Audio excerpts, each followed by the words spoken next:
Well, welcome back. The Department of Education suggesting that applications for Biden's $400 billion student loan handout could go live any day now. Joining me right now is the former Education Secretary and the author of Hostages No More, Betsy DeVos. Secretary, good to see you this morning. Thanks very much for being here.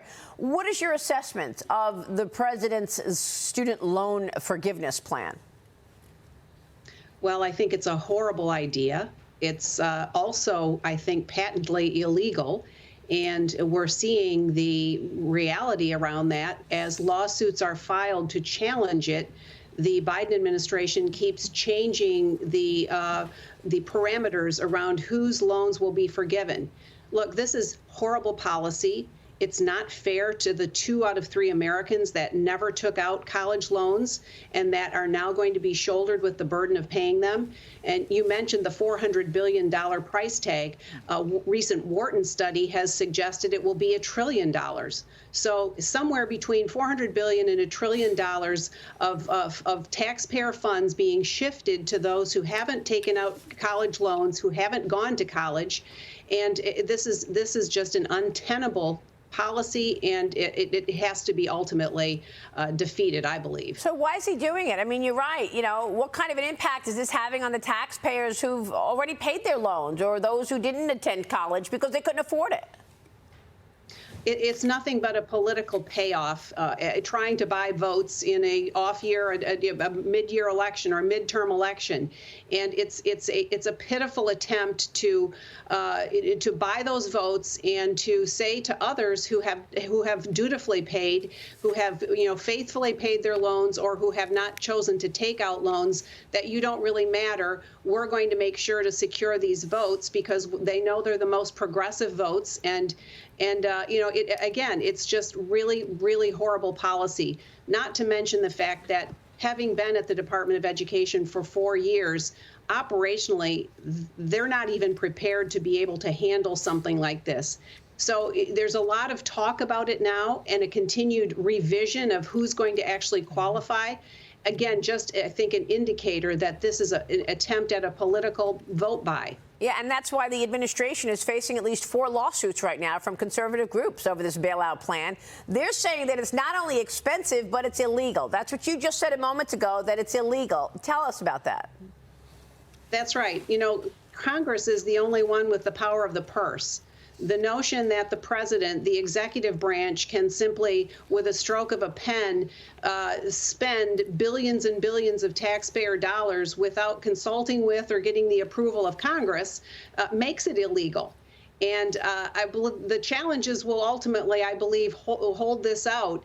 But there has to be the right lawsuit with the right standing to be able to get into the court system, which is why we continue to see the administration revise the parameters around which the loans will be forgiven. And so expect to see continued discussion around that, but also increasing numbers of lawsuits filed because people across the country realize and know that this is a patently illegal and unfair scheme to appeal to a small section of people at the expense of millions and millions of taxpayers. It's Dagan McDowell, and it also exacerbates the existing problem of too much federal money going to fund higher education, where that's why the colleges are so expensive. So this act does nothing to make college more affordable and everything to make it more expensive. And I can never forget, I believe it was Congresswoman Maxine Waters who was grilling all of the bank heads about student loans. And they had to tell her, we're not in the student loan business. That's you, the government. That's right. Absolutely. This will do nothing to actually make colleges think twice about raising their tuitions. In fact, it will incentivize quite the opposite. And also, it will, what does it say to students when they're taking these loans out? For those who are faithfully paying or intend to faithfully pay, it suggests to them that they're foolish for doing so, because if their counterparts are going to get loans forgiven, everything about it is bad. It doesn't get at the fundamental issue or problem. starting with the fact that the federal government took over student lending in 2010. And so this is really, this is really something that Congress is going to have to grapple with and going to have to address at the fundamental root causes of the issues and the problem, and not continue to simply let it go, and certainly not stand by while the executive branch decides to shift billions of dollars onto taxpayers without their consent. Hey, Betsy, it is Mark Tepper. I've got to ask you a question on behalf of one of my best friends. He is a former Marine.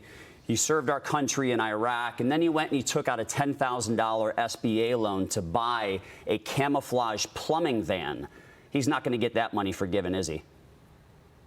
Well, absolutely. This just goes to show the unfairness and unjustness of this plan and this scheme.